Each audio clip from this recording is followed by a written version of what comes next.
Good evening, everyone. I'd like to call to order the Wednesday, February 26th, full board of the Macomb County Community Mental Health meeting. Please rise for the pledge.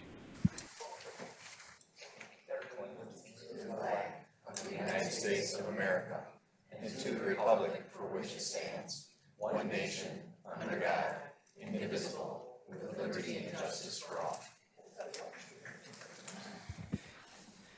Next will be the reading of the mission statement from Antoinette.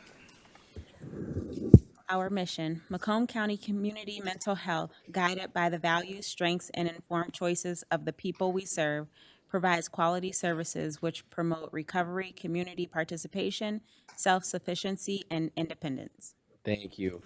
Next, I will take a motion to adopt the agenda with one change. I'd like to remove item 7N. We will be dealing with that item next month. The person was not able to be here, and it was suggested that they be here for the meeting, so that would be why. So I'll take a motion to approve the amended agenda. Motion from Dana, support, who's support from? Lori? Thank you. Sorry, I'm hard of hearing even more so than normal, so raise your hand or something. Any comments or questions? All right, hearing and seeing none, all in favor say aye. Aye. All opposed? Agenda is adopted. Next, we'll move on to item 4, hearing of the public. Anybody from the public wishing to speak, come on up to the microphone, give us your name. You have 5 minutes. Hi, everybody. I'm Nancy Worthman from Liberties in Clinton Township, and I'm here to report for the past, I haven't been here in quite some time, so I'm reporting for a little bit here. In December of 2023, we moved from Roseville to Clinton Township. In May of 2024, we moved our Mount Clemens office over to Clinton Township. We have one nice, large, beautiful building. It's right on the bus line. It's ADA equipped. It's a beautiful building, so we're really happy with it. We partnered with Henry Ford for what they call Cooking Matters, where we learned healthy, nutritious ideas and easy recipes for the members to remember. We collaborated with CMH to do the gardening project, which we're going to do again this year, which we're looking forward to.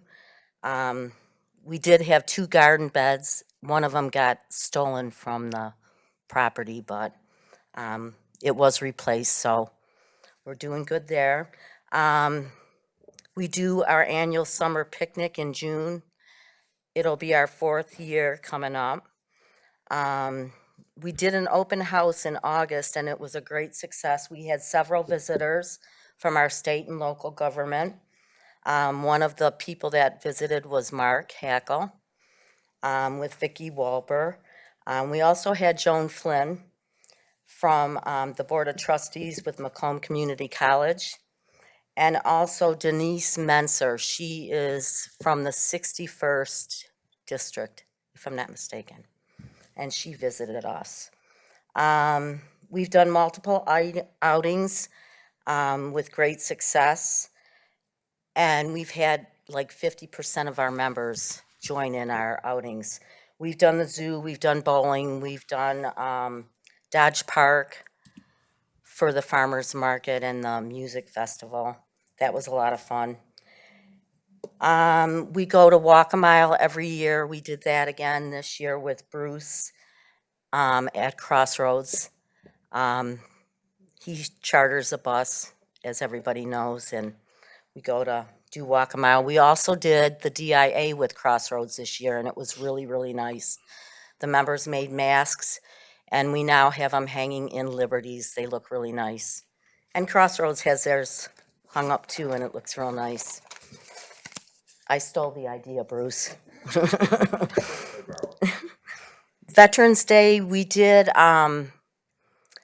the members made cards for our veterans, and I contacted Diana Lasky, who is the veteran navigator, and we had prepared about 25 bags for the vets with water bottles, the squeezy things, just all kinds of little things for them. So it was really, really nice. She was happy, and she's passing them on. Along with the bag, I gave them a membership packet.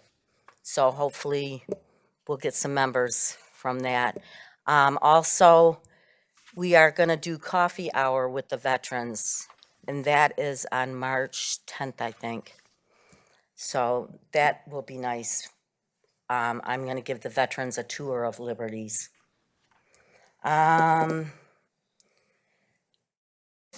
Regional Directors Meeting, we're hosting that. That's where a few drop-in centers will get together, and Liberties is going to host it this time, and we're really happy to do that. We started cornhole and pool tournaments. We do that weekly, along with the meditation Mondays. Christmas, we were able to get the members jackets for Christmas, and along with that was donated from St. Teresa of Lisieux. I'm not pronouncing that right, I don't think, but one of the churches donated scarves, hats, and gloves. So our members had a beautiful Christmas. They were very, very happy, and we had a nice dinner for them. We formed a board of directors finally. We've got 7 members. Some of them I brought here with me today to get an idea of what CMH is all about. So we're still looking for a treasurer, though. That's the only thing we're lacking. So if you know of anybody that we're looking for a treasurer that we can count on, somebody that has a good background. So, and that's trustworthy, of course. And that's all I have. Thanks. Thank you, Nancy. Anybody else wishing to speak? Anybody else from the public? All right, we'll close the first hearing of the public. There is one more opportunity before the end of the meeting, and we'll move on to item 5. I'll take a motion to approve the minutes of the CMH full board meeting held on Wednesday, January 22nd, 2025. Motion from Antoinette, support from Megan. Changes, comments, questions on those minutes? Hearing and seeing none, all in favor say aye. Aye. All opposed? Minutes are. I wasn't here. Thank you, Nick. Nick abstains. Motion passes. All right, next we'll move on to item 6. I'll take a motion to approve. No, we don't need to do that. There are no minutes. Skip 6. Carry on. We're going to blaze through this meeting today. We'll move on to item 7, request to approve. We did not have program and budget, so we will be going through all of these individually, except I would like a motion to take items A and B together. Item A is request to approve Melina Macomb Termination Coordination Agreement 2024, and B is a request to approve new Melina Healthcare Provider Services contract. So moved for those 2. Support. Motion from Megan, support from Selena. Tracy? Sure. In front of you, you'll have the Molina cancellation agreement. So essentially, it just as a friendly reminder, we ended the My Health Link program on January 1st of this year. Because of that, over a year's period of time, you have to have closeouts, right? Close of the cases, transitions, communications, audits. So we're signing agreements saying we're going to agree to work with them on those items. The second agreement, because of the change in relationship, is we're acknowledging how we're going to bill both Medicaid and Medicare when it is a individual who's being served by Melina in this example. So it's how we're moving forward with them futuristically. And I'm happy to answer any questions if you have any. Preferably yes or no questions. If any questions? Okay, hearing and seeing none, all in favor say aye. Aye. All opposed? Motion passes. Thank you, Tracy. Next, we'll move on to item C. I'll take a motion to approve out-of-state conference travel for 1 clubhouse staff, 1 clubhouse member, and 1 administrator. The estimated cost is $1,500 and also uses a $5,000 grant towards the total. Motion from Donna, support from Mark. Bruce, go ahead. But this is it's just a great opportunity for us to continue strengthening Crossroads Clubhouse. I honestly believe that Crossroads Clubhouse is one of the strongest clubhouse in the United States. And one of the things that's required through the Michigan Department of Health and Human Services and the Michigan Department of Health, or Michigan Medicaid Provider Manual and Clubhouse International, as an accredited clubhouse, new staff need to go through 2-week comprehensive clubhouse training.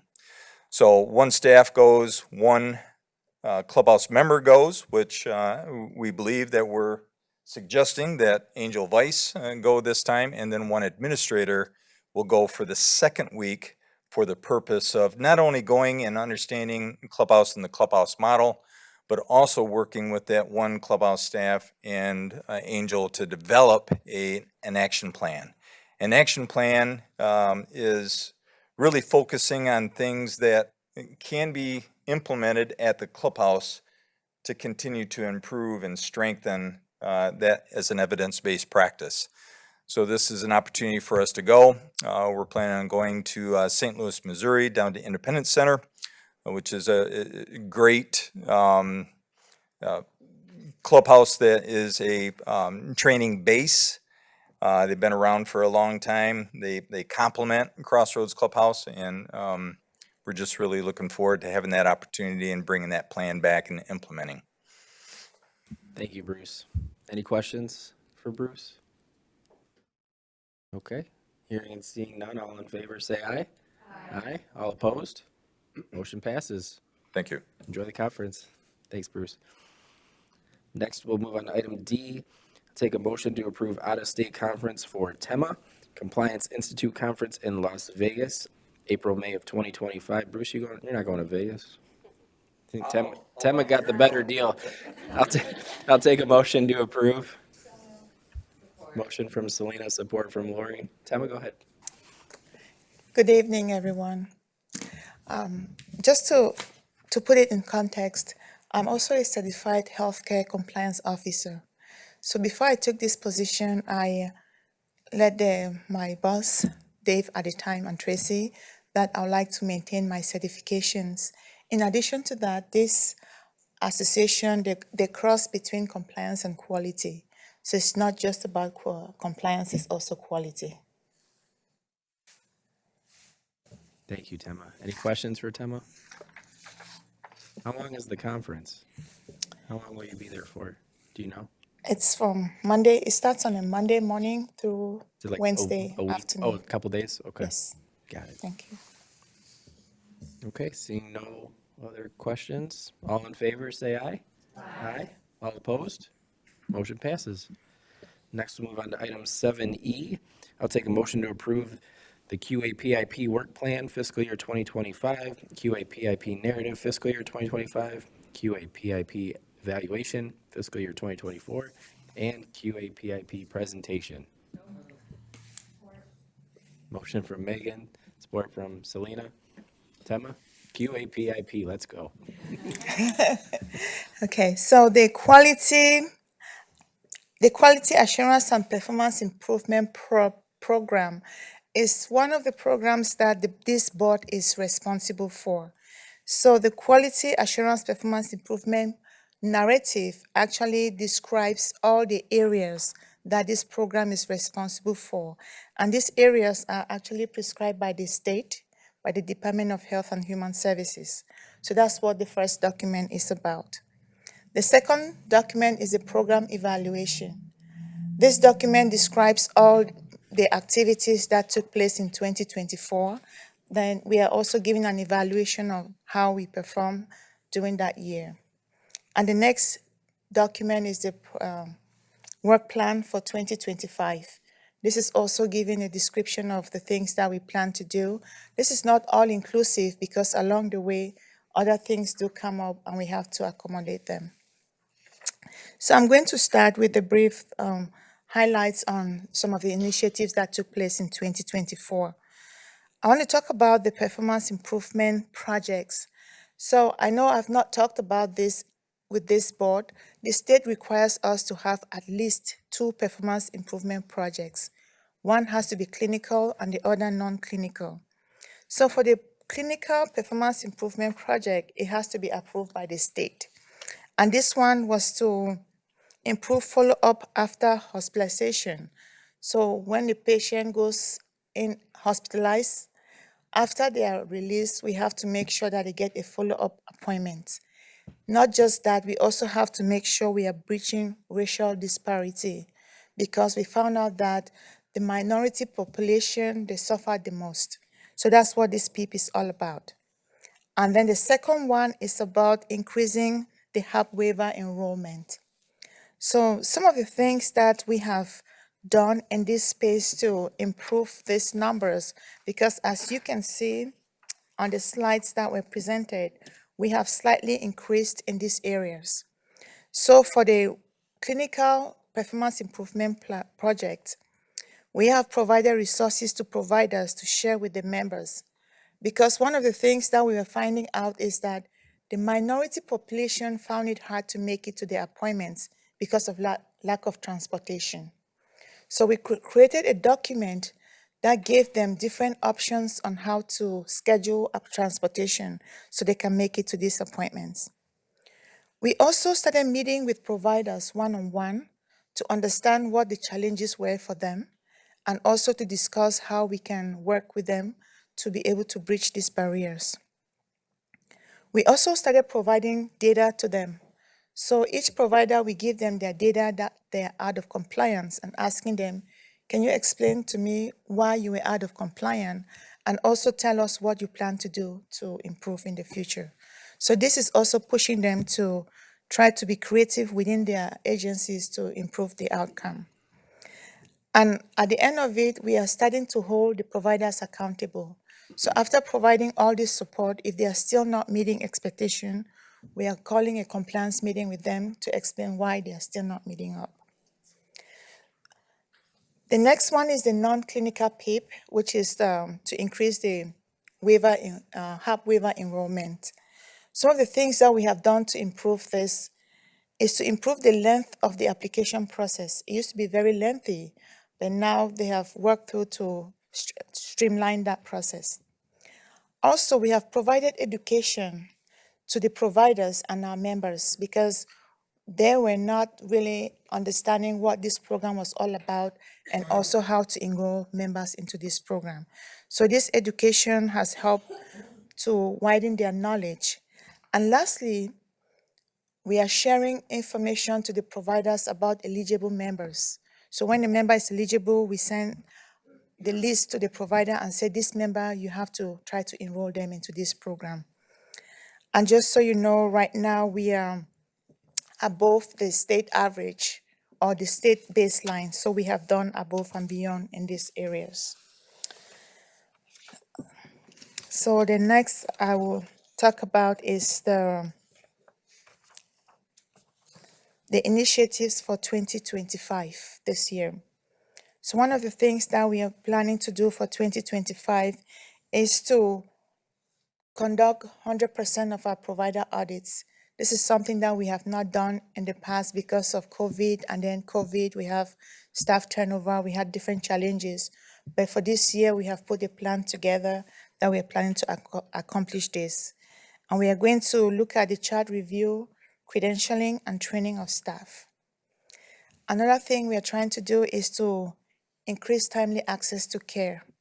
So we have a small subgroup that is looking at what does access to care actually mean for MTCMH. And from there, we are going to define and standardize different initiatives that we will share with the providers. Another thing that happened late last year, the state is beginning to introduce a new key performance initiative, which is the HEDIS measures. So instead of the standard KPIs that we were using in the past, we have to start using this. So because this is fairly new, we have to be able to review them, understand what they mean, and also start to provide training and education to our staff and also to the providers. We're also looking at the baseline of these data points to see where we are right now and also start to look at some things that we need to do in the future to improve. And lastly, we have CCBHC that is coming up and the new CCBHCs that we are responsible for. So we are also working through to revise the workflow to be able to manage enrollment and disenrollment. And we are also identifying the different areas that we have to do oversight for, and also creating processes on how we are going to complete this oversight. That concludes my highlight for the QUAPIP. Any questions? Thank you, Tema. Are there any questions for Tema? I have a quick one. KPI. What does that stand for? Key performance indicator. Sorry. Thank you. Any other questions for Tema? You're welcome, Megan. All right. Thank you, Tema. Thank you. All right, we have a motion and support. All in favor, say aye. Aye. All opposed? Motion passes. Next, we'll move on to 7F. I'll take a motion to approve contracting with Jefferson Wells effective March 1st, 2025 for Medicaid verification audit services on a 2-year contract with a 1-year renewal at MCCMH's discretion. Motion to approve. Motion from Selena, support from Lori. Tony? All right, good evening. As we all know, every year we perform our Medicaid verification audit. Jefferson Wells has been the auditing firm that has been doing that. We did perform an RFP this year. Jefferson Wells are the only ones that did respond to that RFP, so we are contracting or proposing to contract with them again. As far as the audit itself, we're going to make a scope change this year, and it's going to be reflected in their audit fees, which I'll talk about in just a moment. One of the things that we were doing is on a biannual basis, we were splitting the providers that we were auditing, but quite frankly, we don't have authoritative language that really gives us an exemption from the standard in order to do that. So this year, we are going to include in the scope of the audit all of our providers. So we'll work with Jefferson Wells to adjust for that data set and for their sampling. That will possibly result in more hours this year because the claims are going to go up. The estimate currently would be about a 20% increase in the claims that they're going to review. The bid that they submitted using those revised numbers and the additional work is about $65,000 more than what they proposed last year, but directly related to that additional scope and those additional hours. Any questions I can answer? Are there any questions for Tony?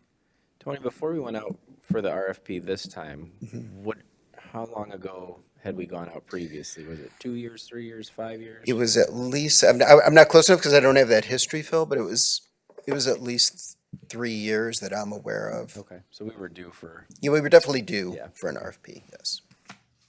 Any other questions for Tony? Okay, hearing and seeing none, all in favor say aye. Aye. All opposed? Motion passes. Thank you, Tony. Next, we'll move on to item G. Take a motion to approve contract with the Macomb County 16th Circuit Court Juvenile Division to provide multi-systemic therapy services, and this has been approved by legal. Motion from Donna, support from Dana. Helen? Thank you. Yep. So I believe we brought this multi-systematic therapy to you before because we've already selected the provider that we wanted to use for this programming. But now we're kind of going back to our agreement with the court. So if you may remember, originally the court had approached us and they were in need of some specific mental health services. And so one of the things that they wanted to have in place was this MST evidence-based service program. And so it really targets high-risk juveniles who are involved with the courts, who may have very aggressive behavior, conduct disorders, substance use disorders, are at risk of out-of-home placement or returning home, and are really at risk of escalating court involvement. So this is a very intense program where caseload sizes are only 4 to 6 families per therapist, and a lot of treatment is provided within a 4 to 6 month period of time to really help stabilize not just the individual, but the whole family unit. And it really involves working with many different groups within the community. So they'll be working with the courts, they'll be working with the schools, and any other social support kind of network that individual and family has. And it's really shown to have great success. And so right now, this is just our agreement to have with the court. So the court will be paying for individuals who are not covered by Medicaid. We, of course, would cover anybody with Medicaid, but the court has grant funds of their own that they want to contribute towards this process. They're also going to help with the startup cost on a very short period of time for the program, because two therapists and their supervisor, they have to go out of state for travel, get this intensive training. It's a week-long hybrid training, but a few of the days at least are out of state. And so they're going to help through that grant cover that piece of it, but all through flowing through us as a contractor. Thank you, Helen. Any questions for Helen? Okay. Hearing and seeing none, all in favor, say aye. Aye. All opposed? Motion passes. Thanks, Helen. Next, we'll move on to, Nicole, can I lump these three together? Can I do all the SUGs at once? Yes. All right. I'll take a motion to, excuse me, approve items H, I, and J. They are SUGS 2025 grant with MDHHS for alcohol use disorder treatment contract. Did I go far enough? No, You I could didn't. use And K K. too, Holy yeah. smokes. Okay.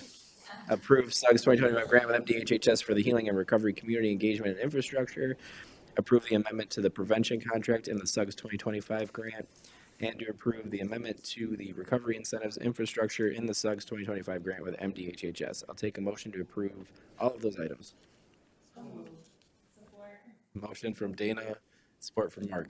Nicole, go ahead. For the alcohol use disorder treatment grant, these are funds that the state gets for taxes and fees from distributors or people who sell alcohol products. And they typically have used those funds for statewide initiatives. And this year they've offered some of the funds to the PHPs to use. And we plan to use those funds to for withdrawal management for people who have alcohol use disorder to offset some of our block grant costs. Anybody have questions on that item? Okay, Okay. keep rolling. For the healing and recovery, those are opioid settlement funds that the state is offering to the PHPs. We will get $1 million. Those funds are to be used for workforce expansion, transportation efforts, community outreach. We can use it for some building-related costs, which will come in handy for our engagement center. So we are hoping to accept those funds as well. Nicole, real quick on that one, did you say opioid funds? Are those independent of what the county Yes. receives too? Yep. Okay, so Macomb will be getting twice as much, well, not twice as much, but more, so that's good, okay. Yes. Any other questions on that one? Okay, continue. Okay, and then for the prevention amendment, there was a line item for indirect costs of 13 cents that they removed. So they just wanted us to agree to that. Any questions on the 13 cents? Okay. Okay. Next one, Nicole. So for the recovery incentives pilot, they initially were planning to utilize Medicaid funds to cover the services associated with the recovery incentives. But the request to use those funds was put into a waiver, and that has not yet been approved. So they added additional funds into the grant so that we could pay the providers using the grant until they get approval to use Medicaid funds.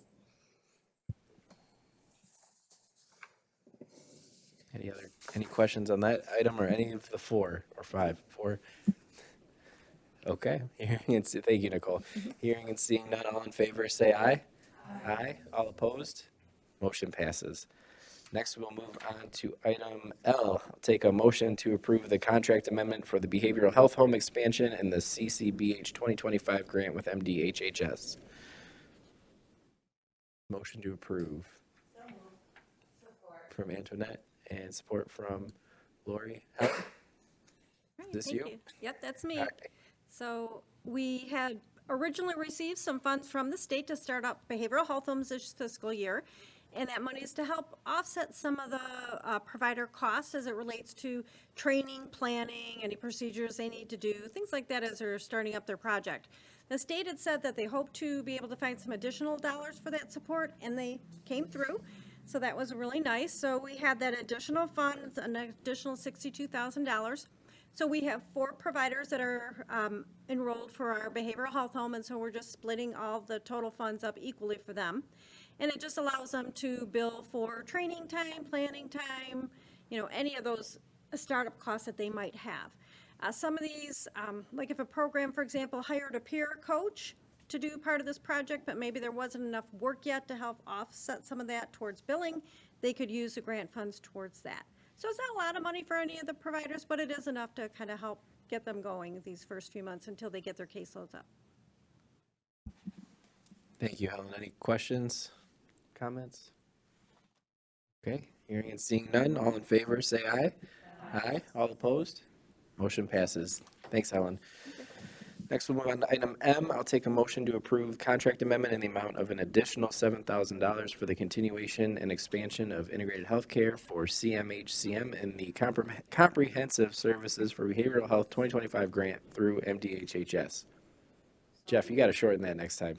Motion from Dana, support from Megan. Jeff, go ahead. Okay, so would you like me to say additional 7,000 to the 250,000 we get for integrated health? Because that'd be a lot easier, right? Unfortunately, I didn't submit the board action request, but I was asked to speak on it. So we know that $250,000 typically goes for things like the garden projects and integrated health fair. Yes, please. So Sandy's going to pass around some interesting locking devices right now. So at the end of the grant funds last year, when there wasn't very much left, one of our administrative assistants come to us with one of these that they had received at a health fair and said that, hey, this is a great idea to help prevent overdoses in the community. It's a good idea to prevent, diversion if you have children in your home, that kind of thing. So we looked into it. We bought a select number of them. We distributed amongst clinics for some of our individuals that were at higher risk for overdose or substance abuse. And it went over pretty well, but we did get some feedback. So the feedback was that fact you can only put one bottle of medicine in there. So what we'd like to do for the additional $7,000 worth of funding for this grant is to provide additional samples of these bottles to our community members. That way, again, to help improve safety for our community. And also, we're going to be shopping for some type of larger container that you can put several bottles in that can be all locked up and that individuals can set whatever combination or key setting they prefer. Any questions? Thank you, Jeff. Any questions? Okay. Hearing and seeing none, all in favor say aye. Aye. All opposed? Motion passes. And I did bring 2, so if you guys need more, I can bring more, but if anybody wants to take one home because they have children or grandchildren around, be welcome to keep those. Thank you, Jeff. Sandy will collect them at the end. Don't take them. Okay. Next, we'll move on to our final item is, I'll take a motion to approve removal of CAC memberships of non-participating members. There are 3 of them. Motion from Dana, support from Antoinette.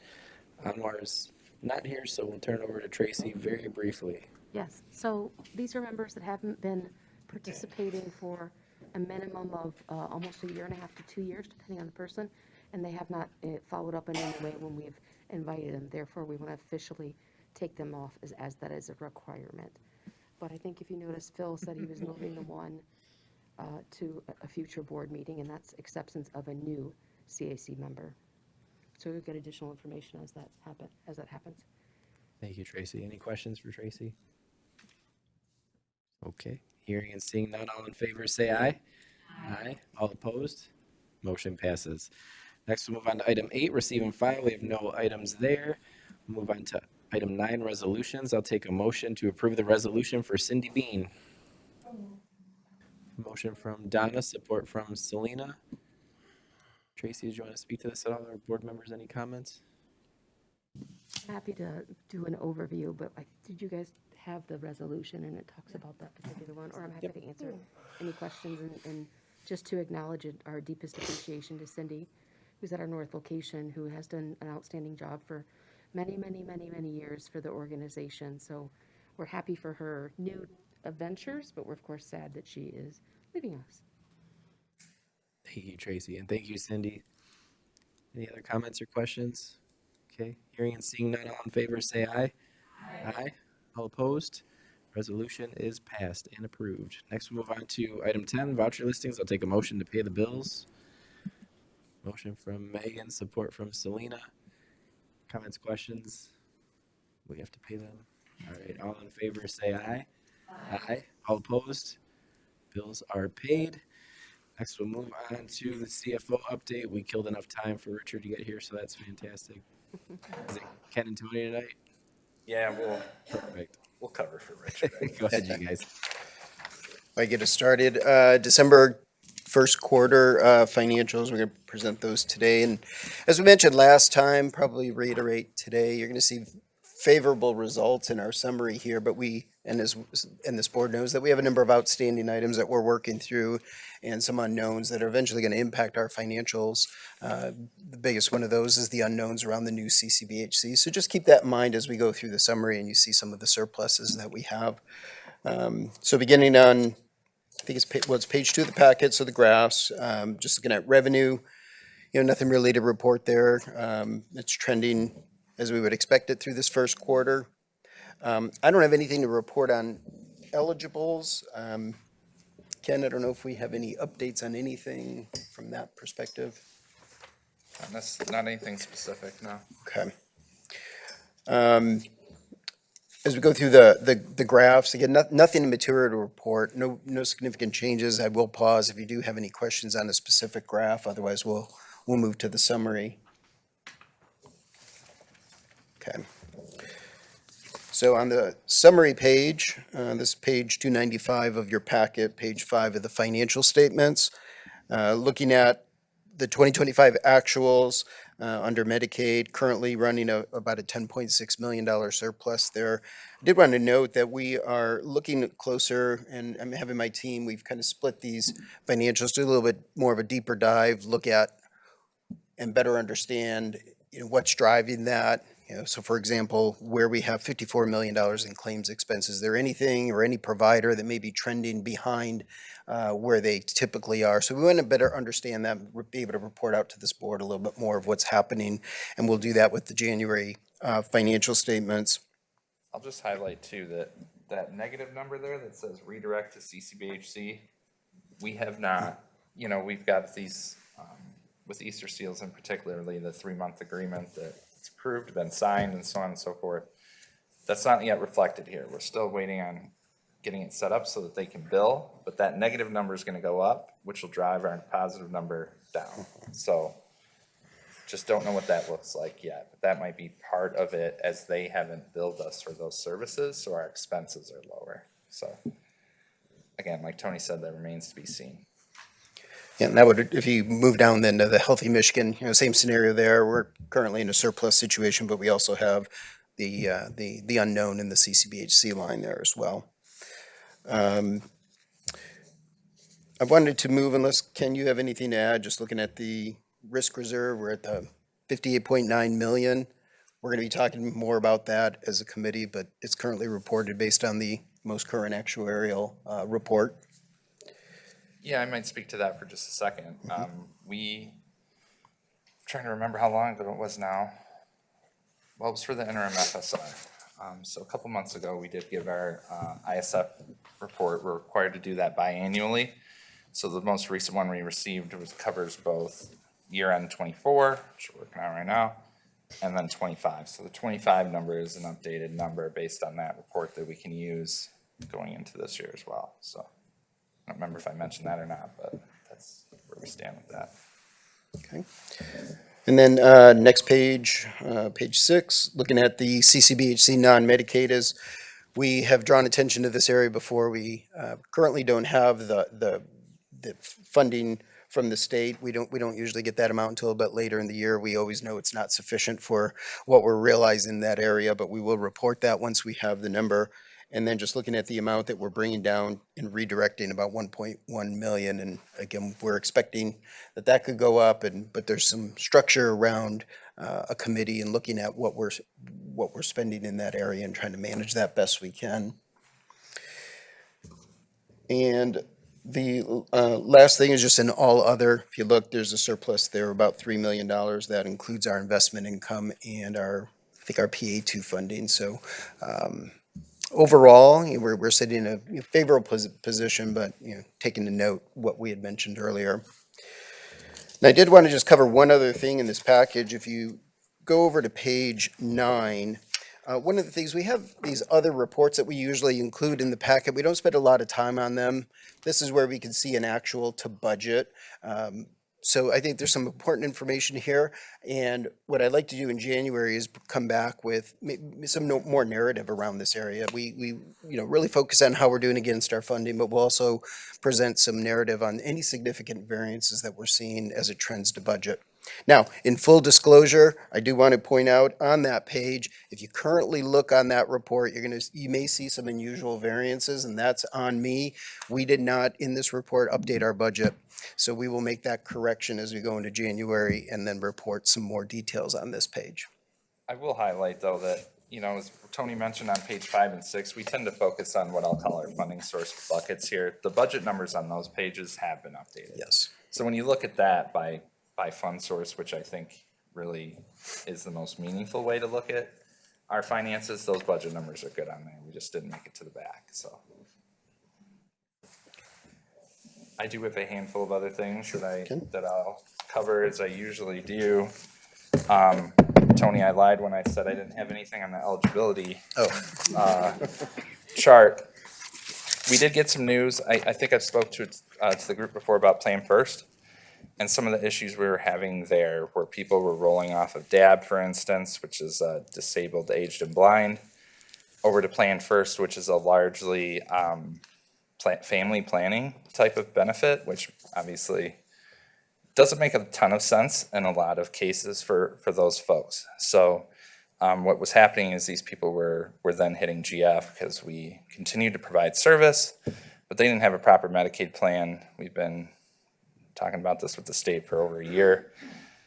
They did finally say, yep, okay, we have a system problem. We're going to fix it. We're fixing it going forward. So, going back into last year, I don't know what that looks like, but as it was something I've spoken to before, I wanted to give an update that is a positive in the right direction for that. It is going to be a lift on our we call it our MDHHS worker. She helps folks with Medicaid apps and some of the stuff the state's doing to try to get that all lined up. But I think we're moving in the right direction on that. As I mentioned just for a second, our financial status report, our Encounter Quality Initiative report, which is, to sum it up, is just a listing of all of our service codes and what we spend on each one by direct services and our contracted network. Our financial status report is obviously kind of what we present here on the funding source buckets, but what we report to the state to accumulate our year financially. We have our CCBHC cost report where we develop our PPS 1 rate for, it's actually 2 years into the future. The legislative report, which boils down all of our substance use funding. And then the Prevention Expenditures Strategy Report, I think, if I got the acronym right, ties into that legislative report.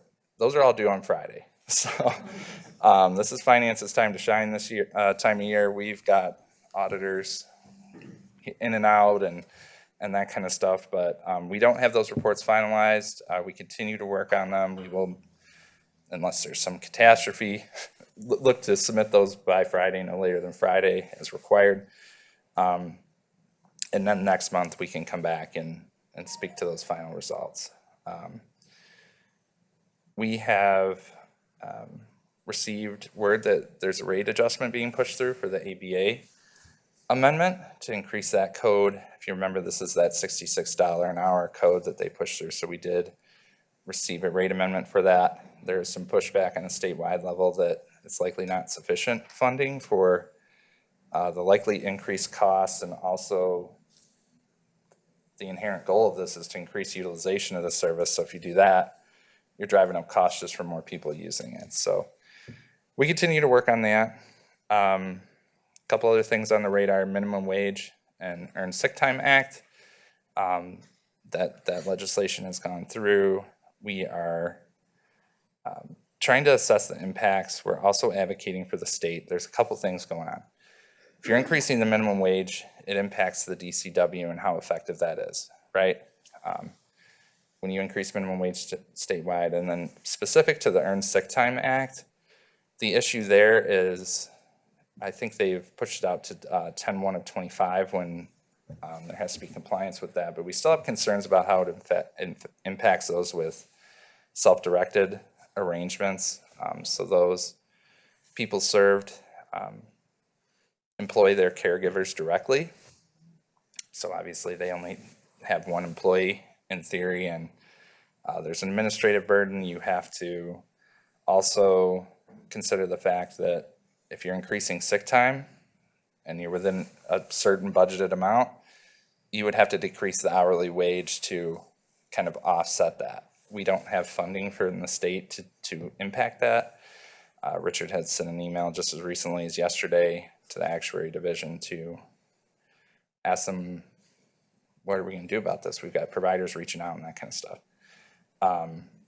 Last thing, the association did send out an email earlier this afternoon about some of the Medicaid issues that are going on at the federal level in Congress, asking for support behind that. So we'll monitor that very closely from a finance perspective and how that might trickle down to the states and impact them. But that remains to be seen. So that was all I had. If there's any, that's not enough. Yeah, I think that's plenty for tonight. Any comments or questions for Ken or Tony? Okay, thank you both. Thank you. Next, we'll move on to the CEO update with Tracy. I would kindly ask if I could make this short for obvious reasons, hopefully, unless you guys love my new voice. So, I do owe you a couple things. You don't have the monthly board report, but I will be sending it by the end of this week. Of course, definitely check it out, because most of anything that I would tell you tonight would also be in that particular document. And just as a heads up, I owe you the 2025-2026 strategic plan. I will be sharing it with Phil shortly after because it has his name on it too. After he has a chance to look at it, I will bring it to you guys in a draft form for you to provide some impact, just like we did last year. As long as everybody else is good, yes. No questions for Tracy? Perfect. All right, moving on. Move on to item 12. We have two reminders. We will have program and budget meeting for March here on the 12th at 6 p.m. and full board for March will be here on the 26th at 6 p.m. Do any board members have any comments if they wish to? Antoinette, go ahead. I just wanted to thank Tracy for helping out with our health and wellness fair. She made sure someone was there from the mental health department, and as usual, like anyone that is sent from this department is so welcoming, speaks freely, and just lets people in, let them know what's going on here and what we provide. And every year people are surprised at the amount of service that is available to them. So thank you, Tracy, for you were the first one to respond and make sure someone was there. So I really appreciate that, and the community appreciates it. So thank you so much. Thank you, Antoinette. Thank you, Tracy. Lori, go ahead. I'm just gonna speak loud because I can't push it. I don't know if you in the workforce update that Tracy sent today, that our own Phil was nominated for the core values.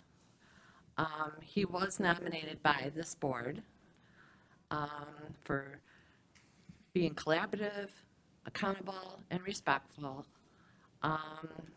And just a little thing about Phil, so I just wanted to give him that recognition because he is outstanding at what he does for us, and he deserves every minute. Thank you. I'm lucky I have a great team. I can't do this without you guys, trust me. But thank you. I really appreciate that. I saw that Sandy actually sent it to me because I was in Lansing, didn't have access to that email account, and brought a little tear to my eye. So I really appreciate all of you and everybody at CMH on our team, everything that we do day in and day out. And a quick note to Tracy, I didn't even tell you this yet, but I took those boxes around for the legislators, and I visited one today. I'll call her out, Representative St. Germain. She represents Harrison Township, St. Clair Shores, and she had all of our little handouts sitting on her front table. So while people are waiting to meet with her, that handy dandy quick guide is right there for the taking. So they are being utilized. Any other board members with comments, questions before we move on? Okay, moving on. Thank you again. I really appreciate it. Provider comments. Any providers wish to address this body? No? Okay, we'll move on to hearing of the public. Final hearing of the public. Anybody wishing? Come on, Jeff.